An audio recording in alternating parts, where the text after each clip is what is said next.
ಇನ್ನು ರಾಜ್ಯದ ಇದೆಯಲ್ಲ ಸರ್ ಹನಿ ಟ್ರ್ಯಾಪ್ ಕೇಸು, ಅದು ಈಗ ಕೊಲೆ ಬೇಕಾ ಅದು? ಹೋಗೋಣ ಸರ್, ಒಂದು ವಿರಾಮ ಪ್ಲೀಸ್.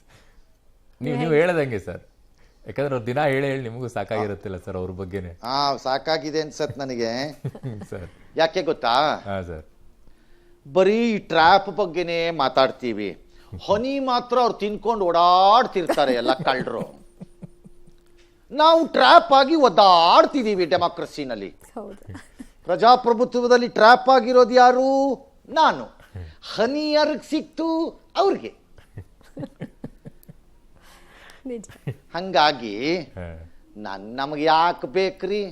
ನಮಗೆ ಹನಿ ಗೊತ್ತು, ಟ್ರ್ಯಾಪೂ ಗೊತ್ತು, ಬಟ್ ಇವ್ರು ಹೇಳ್ತಿರೋ ಹನಿ ಟ್ರ್ಯಾಪ್ ನಮಗ್ ಗೊತ್ತಿಲ್ಲಪ್ಪ.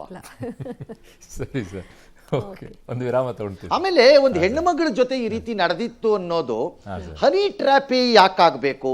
ಬಟರ್ ಟ್ರ್ಯಾಪು, ಘೀ ಟ್ರ್ಯಾಪು, ತುಪ್ಪ, ಬೆಣ್ಣೆ, ಆ ಟ್ರ್ಯಾಪ್ ಎಲ್ಲ ಯಾಕಾಗಲ್ಲ? ಅದು ಹನಿನೇ ಯಾಕಾಗಬೇಕು?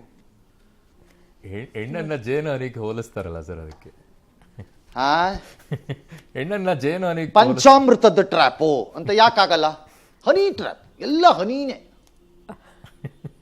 ಕಳಪೆ ಹನಿ ಹೆಂಗೆ ಕ್ವಾಲಿಟಿ ಹನಿ ಸಿಗಲ್ವೋ ಹಂಗೆ ಕರ್ನಾಟಕದ ರಾಜಕಾರಣದಲ್ಲಿ ದುಷ್ಟ ಕಂತ್ರಿ ಕಚಡ ಹಲ್ಕಟ್ಗಳು ಮಾಡ್ತಿರೋ ಕೆಲಸ ಮಾಡ್ತಿರೋ ರಾಜಕಾರಣಿಗಳಿದಾರಲ್ಲ, ಎಲ್ಲ ಕರಪ್ಟೆಡ್ ಹನಿಗಳು, ಬ್ಯಾಡ್ ಹನಿಗಳು, ಕ್ವಾಲಿಟಿ ಹನಿಗಳು ಇವು. Okay right sir.